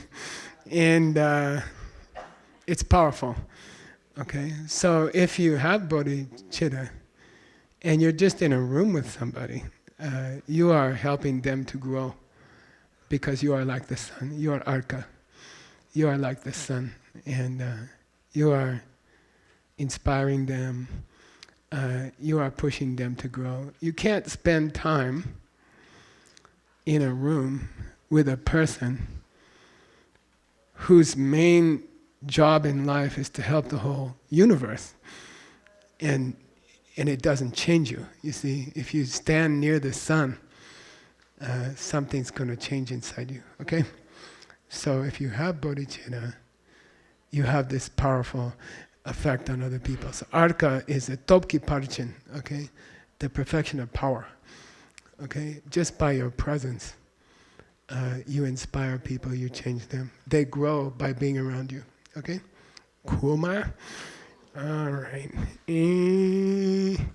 Number 14, Gita. Gita. What's Gita? Song, like Bhagavad Gita, song of the Blessed One, okay? So Gita means song. And this is called Yeshika Parchin, the perfection of understanding, okay? And then they say, if you really understand emptiness, and you talk about it to other people, it's like the song of the Gandharva, okay? Gandharva means... do you know? Yeah, heavenly musician. They live in the Buddha paradises, and they play rock and roll there, especially 1970s, late 60s. They especially like Neil Young. And so these are divine musicians. So if you understand this thing about the nose and the face, if you can explain it to somebody, that's the sweetest song in the world. That's the sweetest song you can sing to somebody. And people on a deep level, when they're around a bodhisattva, and the bodhisattva is talking about those seeds, it's very sweet to them. It's very sweet to them. On a subconscious level, unconscious level, they respond. Okay, so it's always okay to irritate someone with talking about the pen. Okay, on a plane, or people ask me, what's your name on the plane? I say, did you hear about the pen? So I figure if the plane blows up and I die in the next 10 minutes, and it's good I die talking about the pen. Okay, so sing this song, learn this song. It's almost as good as jump. Learn to sing this song, and people respond to it even when they don't want to, even when they don't believe you. Some part of them says, "Oh, this makes sense. This explains the whole world." Okay, so sing this sweet song. Don't be shy to sing the song. Even if you sing this song lousy, it's better than other songs. So even if you can't sing very good, if you sing it, it's better than other songs. Okay, you can practice in the shower. I love singing in the shower. Veronica hates it, so okay. No, she likes it. Okay, 15. Oh, this is a long one.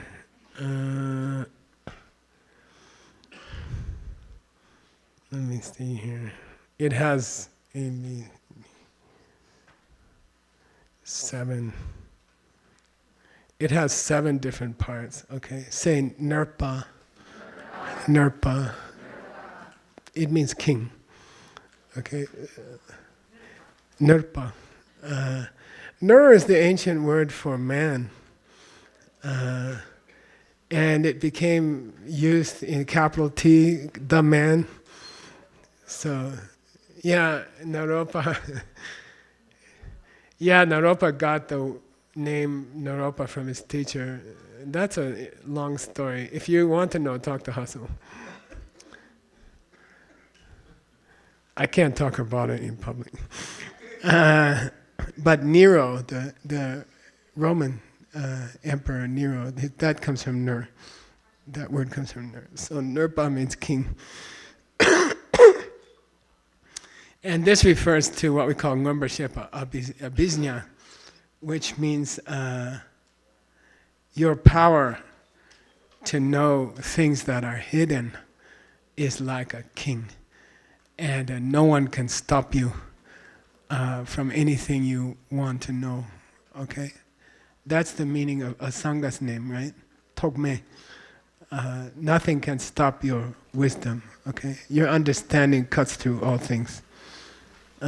Your insight into things cannot be stopped. Your mind is like the king. The king doesn't have to ask permission to go anywhere.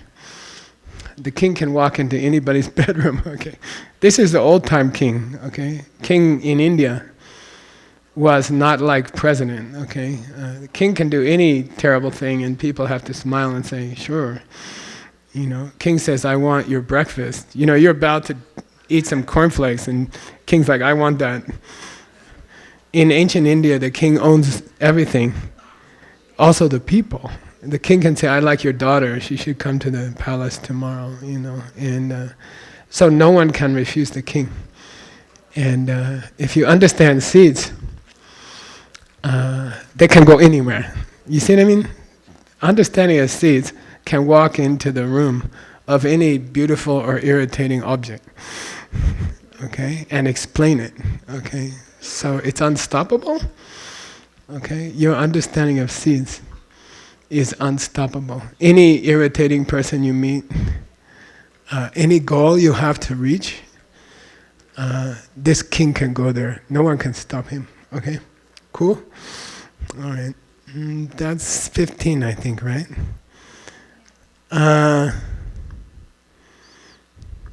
16 is called ganja, and it's not the ganja you heard about. Okay. I think in modern India, ganja means like marijuana or something like that. And I played a concert, sitar concert at a temple where everybody was. There were about 2,000 women in white clothes in a temple out in the middle of nowhere, and they were all singing and they were all doing ganja, and the only men allowed in were the musicians. It was pretty interesting. So anyway, this ganja means pangzi, okay, pangzi. I don't think you know this word, Human Dictionary. Pangzi means it's similar to kosha. Similar to kosha. What's kosha? Yeah, treasure house, like the house where you keep all the money, all the gold, all the jewels, okay? And if you have bodhichitta, it is like a storehouse where you keep your Gewa Di, Gewo Kwan, Sanam Yeshe, Tsotso Shi. Sunam and Yeshe, what's that mean? Yeah, good deeds and wisdom, which become the physical and the mental parts of a Buddha. Okay, so a bodhisattva is like a bank vault where they keep the karma that makes Buddha body and the karma that makes a Buddha mind. So you become like a national treasury of Russia. They have one in U.S., Fort Knox. I don't know if they still have it. I don't know if it matters anymore, but because nobody cares about it. But it's where they keep all the gold in the United States. And you become Fort Knox. You become this super bank of good seeds, okay, which will create Buddha's body and Buddha's mind. So you are called the bank vault, okay, ganja, okay, ganja. Old meaning of ganja, okay. 17.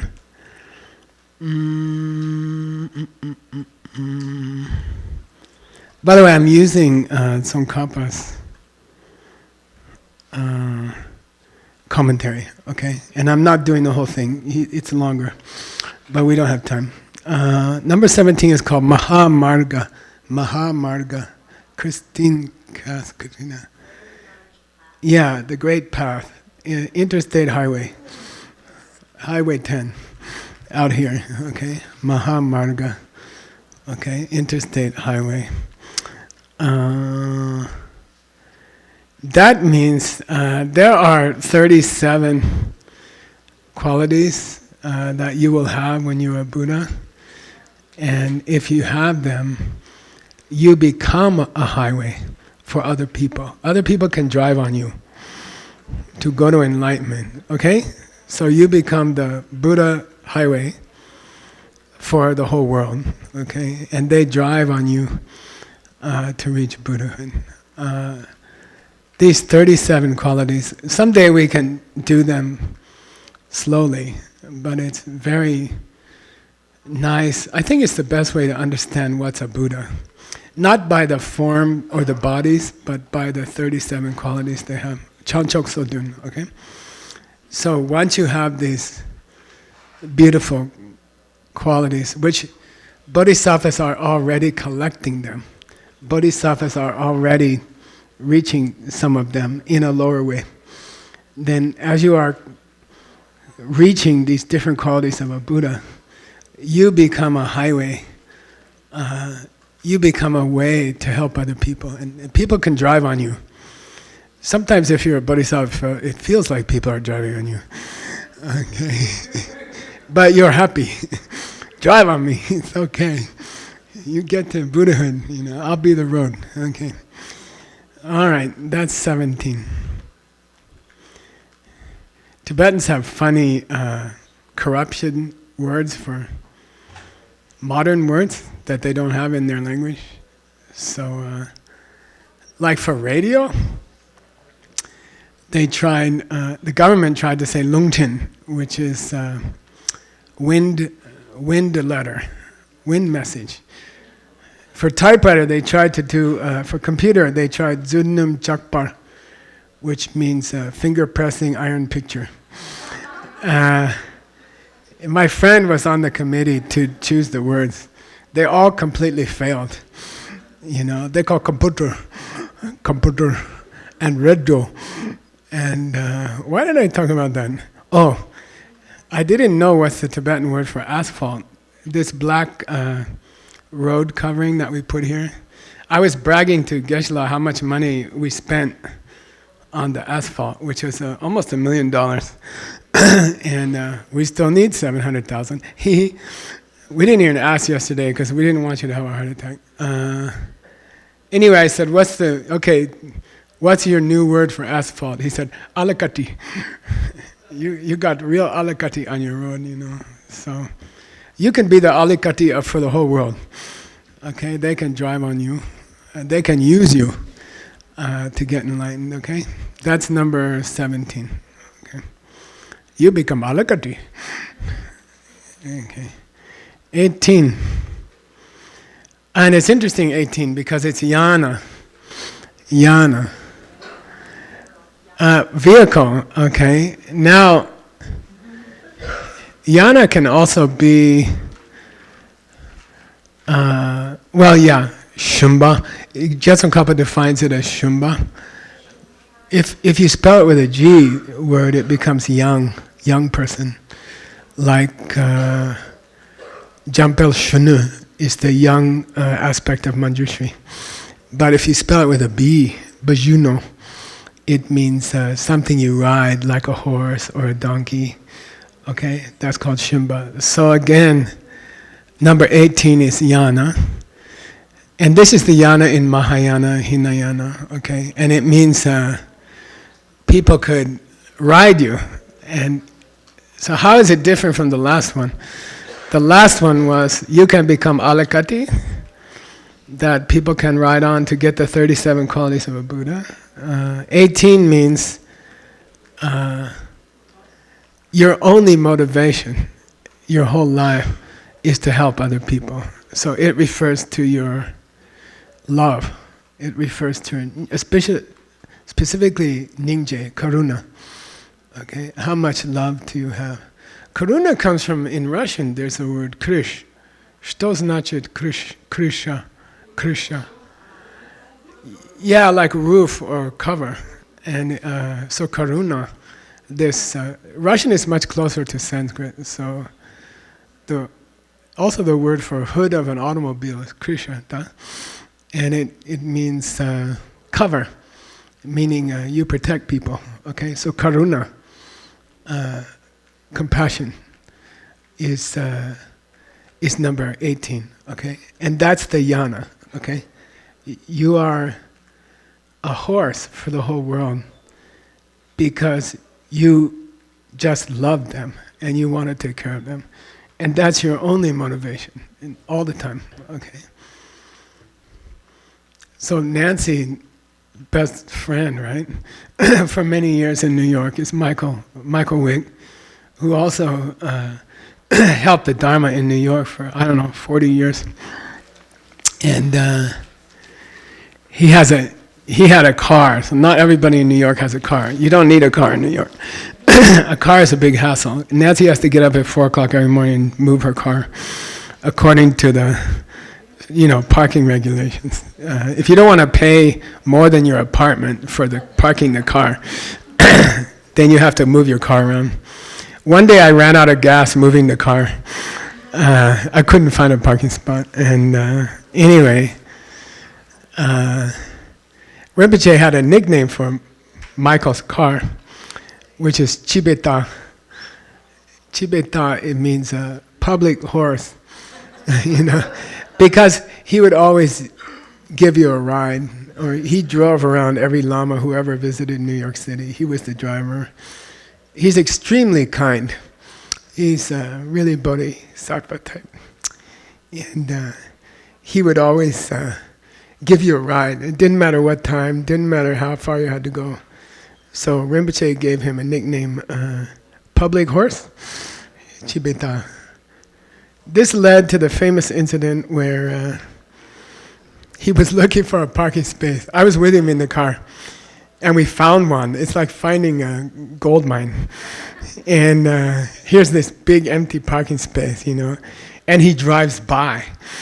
And I'm like, Michael, what are you doing, He says, Geshe, I don't want to use up the karma. I'm like, we have to talk about karma. Okay. Anyway, number 18 is Chibeta. You become yana. You become public horse. Okay. And it's because your motivation is like Michael. You just want to help people. And you can call him anytime, night or day. And he will drive you somewhere. Okay. Still, I'll give you his phone number. Okay. Stanley's like, yeah. Okay, 19.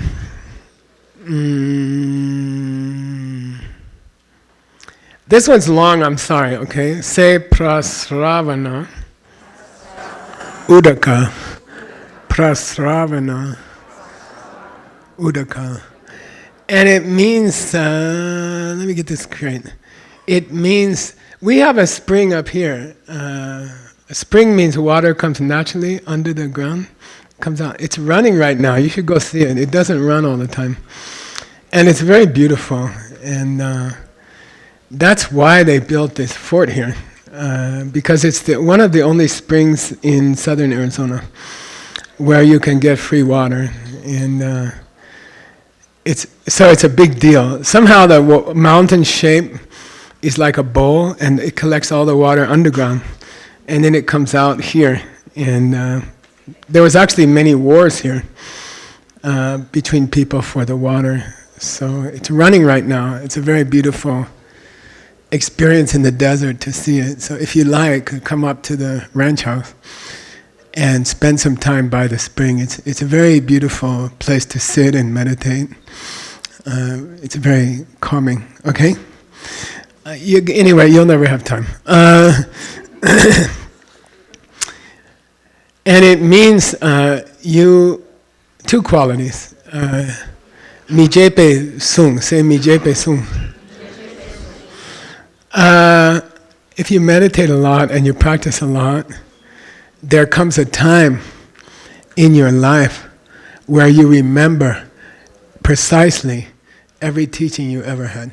Okay? The video, you can play back the video, any video, of teachings you heard, and it's kind of beautiful, unexpected memories come in your mind of something your teacher said 20, 30 years ago.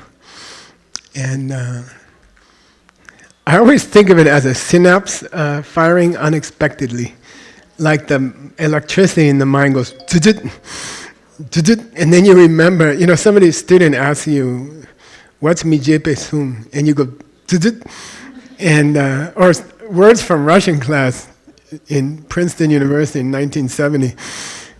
Sometimes when I'm in Moscow, I say, like some weird word, and everybody's like, wow. And I'm like, yeah. I didn't think of this word for 30 years, 40 years, I can't remember it right now.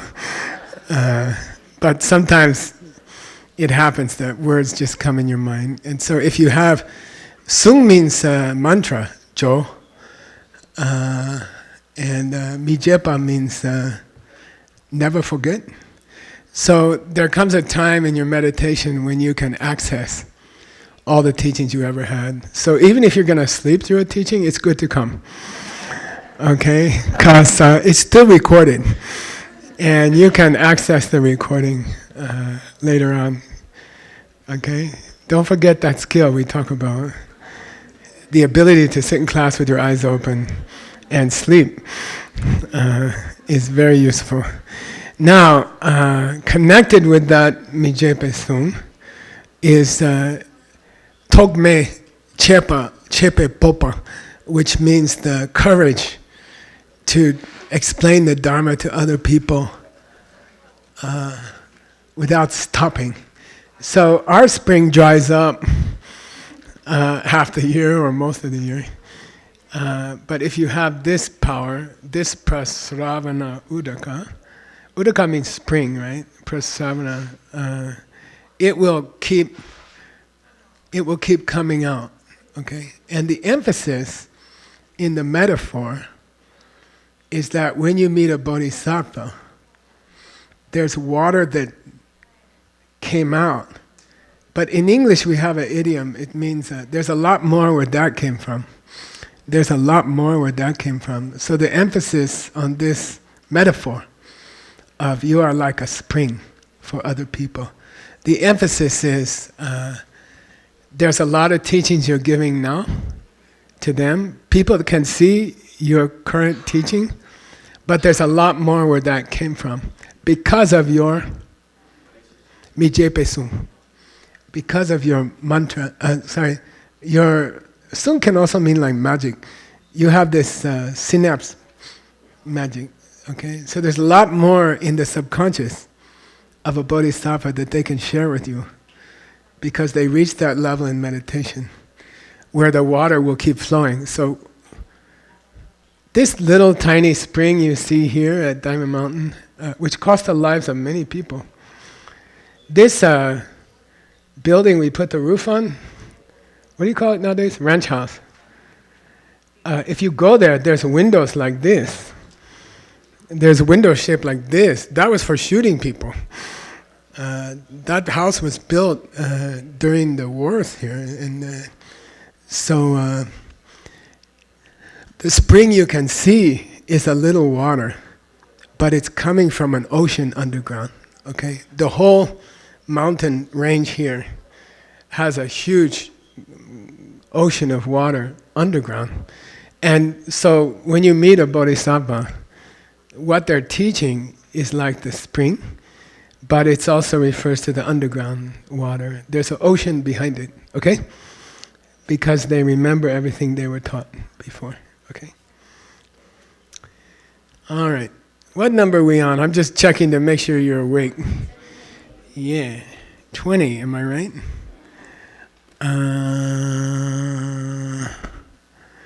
Let me see. Anandokti. Anandokti. So it's Ananda and Ukti. Okay, Ananda, Ukti. Ukti means expression. Ananda means happy. Okay, super happy. Prefix in Sanskrit means super. Long A. Okay, you have to say And Nanda means happy. So Ananda means super happy. Ananda means unhappy. So don't call the Buddha's disciple Ananda. He's Ananda. Okay? Mr. Super Happy. It's one of my, what, Maisha? It's one of my pet peeves in yoga class when they say something like ahimsa, which means super violent. I'm like, okay. Let's see here. This again refers to a sweet song, Kungabe Da, Kungawe Da, okay? It means the sound that everyone likes to hear. This talking about saving the world, talking about getting out of pain, talking about, look, being honest with people, you're going to die. It's kind of weird to meet somebody, you get invited to a class and you walk in and you say, hey, you're going to die. Then they're like, whoa. But part of them is happy. Ananda. Part of them is happy because someone's telling the truth, okay? Someone's telling the truth.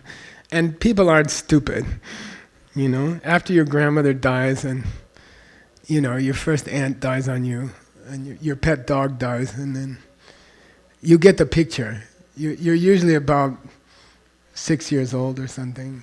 People aren't stupid. So if you walk in and you start talking about death honestly, directly, then it actually sounds like a kungape da nyen. You can call it, by the way, the guitar.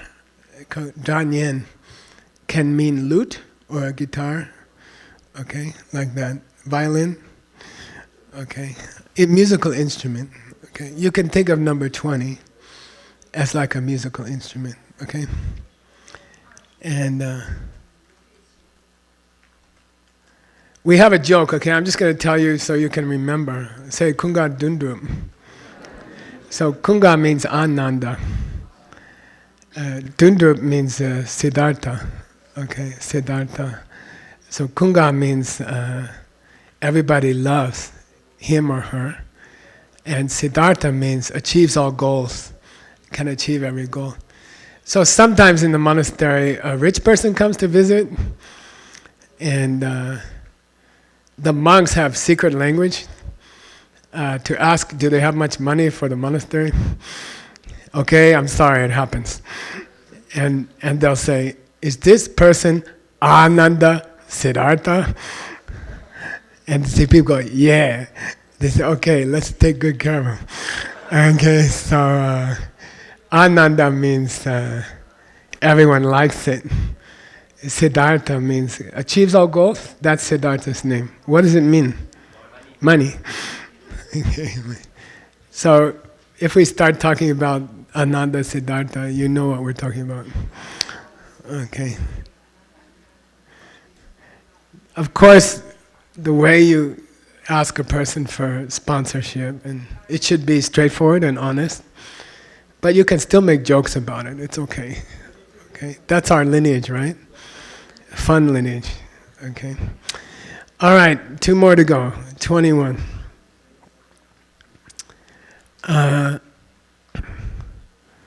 The Sanskrit is. Sorry, where did I put that? Hang on, I gotta look it up for you.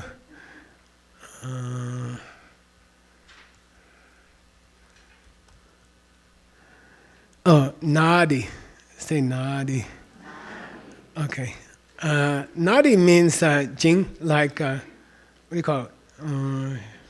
Chong mai, right? Nadi. It means river.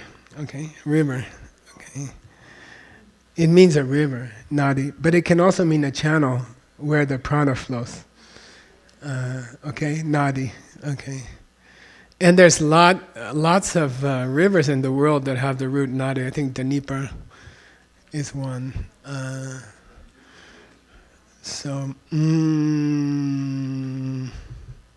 This is interesting.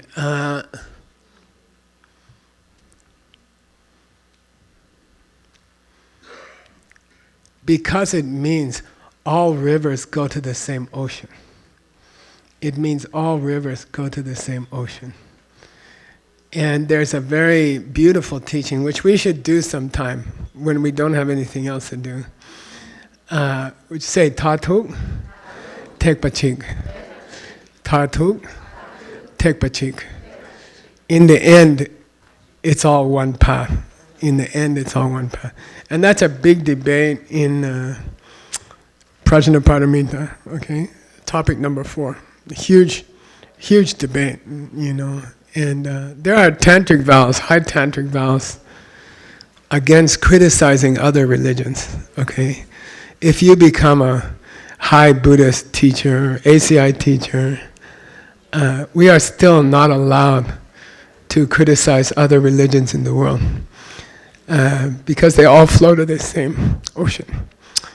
Okay, if you follow that water, nadi, you will reach the same place. Okay, sooner or later you will reach the same place. So, love other religions, appreciate them, study them. I studied Quran for 2 months in Morocco. It was very beautiful, and learn about them a little bit and appreciate them and love them. In the end, they flow to the same place. So never criticize them. It kind of shows you don't know anything if you criticize other religions. Okay. It's all nadi. It's all one stream, and the bodhisattva understands that. Okay, and they will use other religions My best-selling book in the world is a book about the Yoga Sutra, okay, which I don't believe in. I mean, unless it gets reinterpreted. But you use other religions, learn other religions, master them, be interested in them, respect them, okay, and you'll be glad that you did. Okay. 22, and then we'll take a break, and we have to prepare for Geshe.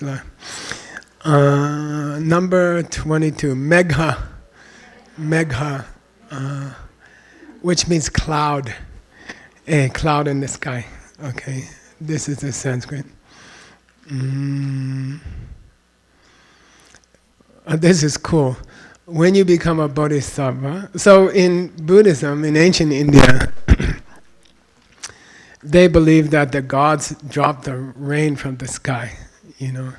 So if it doesn't rain in your state, you have to, you know, do a ceremony and ask the gods in the sky, please drop some more rain, you know. So those gods became known as like Megha. So there will come a time as a bodhisattva when you are sitting in your Buddha paradise, and please drop some rain on us, okay? Whoever gets there first in this room, okay? Let's make a deal right now. Okay? I'm not a Buddha, I'm really not. I would like to be, but let's make an agreement, okay? Everybody, whoever gets there first, you drop some rain on them. Drop some Dharma on the rest of us. Everybody agree? Yeah, mazal? Okay, deal. So whoever gets there first, drop some rain on the rest, drop some Dharma, okay? Let me and John know so we can put our hat on. Yeah, it's really irritating. Tick, tick, tick. So we have a deal? Whoever gets there first, you know, drop some rain on us from your Buddha paradise. Cool? And that's why the Bodhisattva is called the cloud. Okay, cool? Okay. All right. We finished 2 classes ago, and we'll work hard tonight to finish everything, and Tim will be happy. Okay. Who's got the sushi? Alina? Vegetarian. Pugi Joshi Metoda Rira Bringshi Ninde Kempadi Sangye Shindu Migde Uwagi Roku Namda Shinla Chepasho Idam Gururat Mandala Kamhayataya Mi Di Kyawo Kun Sunam Yeshe Tsotsoshi Sunam Yeshe Lechue Tabakuni Tobasho